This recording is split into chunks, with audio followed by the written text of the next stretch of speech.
Hello, hello! So I was having a think and I thought to myself, I've already told you a story about a rabbit and I want to tell you another story about an animal, but I'd like to tell you a bit of a silly story. And I wonder what the silliest of animals is. I know. I'm going to tell you a story about some monkeys and a lady called Santosh. So when you're ready, let's get nice and comfortable. I will tell you the story. Once upon a time, there lived a woman named Santosh, and she was a hat maker.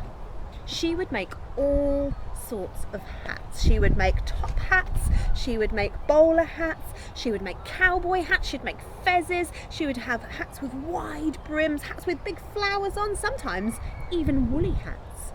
She would spend all of her days sewing and felting and fashioning different hats. And once every month, she would take all of her hats and load them into a cart. And she would take that cart to the market where she would sell as many hats as she could. Now, one particular month, it was a very, very hot month. And she had loaded up her cart with all of the hats that she had made. And she took the journey. And this time she decided to go through the forest for a little bit of shade.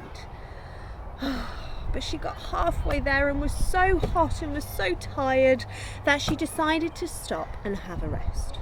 So she found a big tree that she could sit underneath, and she fell asleep, pulling her favourite hat over her eyes.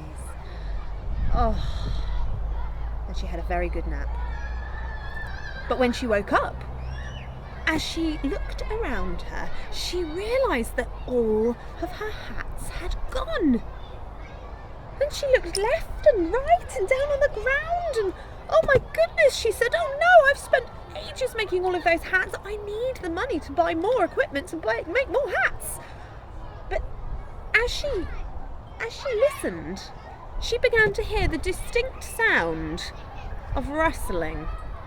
And as she squinted up into the trees, she heard and she saw monkeys. Many, many monkeys, and every single monkey, she noticed, had one of her hats on. And she said, oh no, not monkeys. And she looked up and she said, monkeys, those are my hats. And she wagged her finger at them because they were being very naughty. And all that happened was the monkeys looked down at her and wagged their finger back. No, seriously, monkeys, they are my hats. And she shook her fist at those monkeys because they were being very naughty now. And all that happened was that the monkeys shook their fists back. And she said, no, monkeys, I need those hats. And she got very angry and she stamped her foot. And all that happened was that the monkeys stamped their foot too.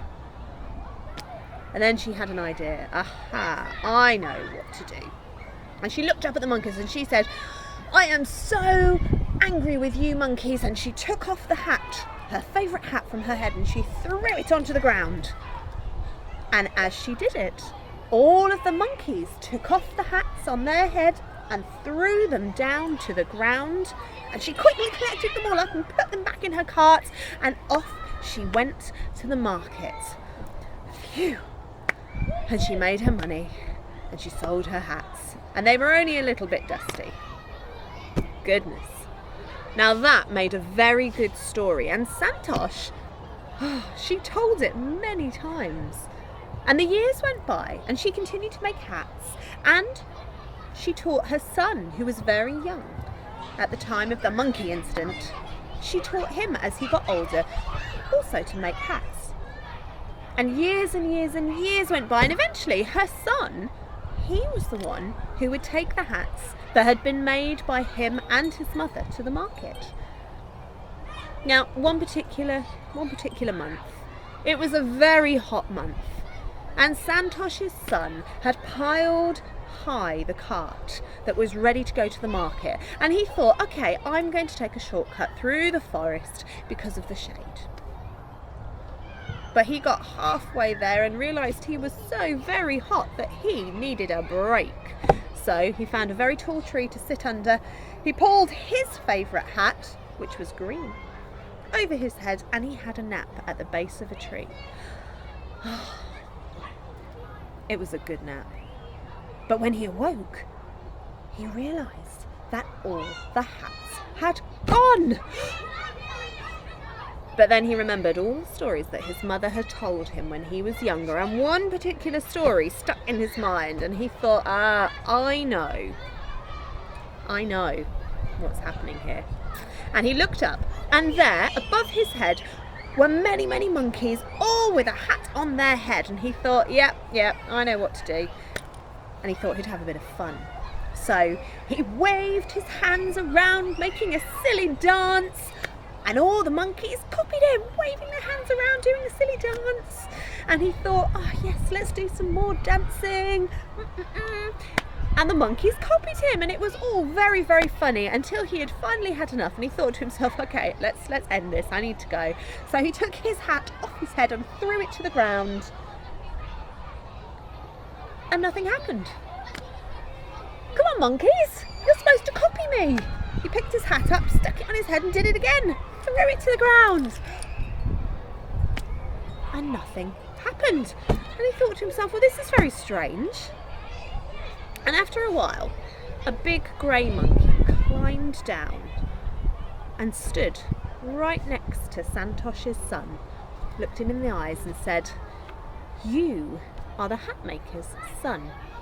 Your mother has told you stories, but know this, our mother has told us stories too, and we are keeping the hats forever. So he had no choice, Santosh's son. He had to go to the market with nothing to sell. And he went home and he told his mother, and she shook her head. Oh dear, son. I guess monkeys learn too. And that's the end of my story. It's a little bit of a silly story, isn't it? I wonder if while you're at home you could play a little bit of Monkey Do. So it's a little bit like Simon Says, but this time you say Monkey Says. And or maybe the hat maker even, you could say the hat maker says, and you could wave your hands and then maybe get someone to copy you. It's a fun game to play, and actually that's one of my favourite stories to tell. And I'm sorry I can't tell you any more. I'm just about to go and teach now, but I really, really, really hope that you enjoyed that story. And if you liked it, maybe try telling it to someone else, or maybe try acting it out. And I will see you soon. Have a lovely time. Keep telling stories, and yeah, it's going to be even better next time we see each other, because we'll have so many more stories to tell, and I'm going to try and remember as many as I can just for you guys. Okay? Have a lovely time, and I will see you soon.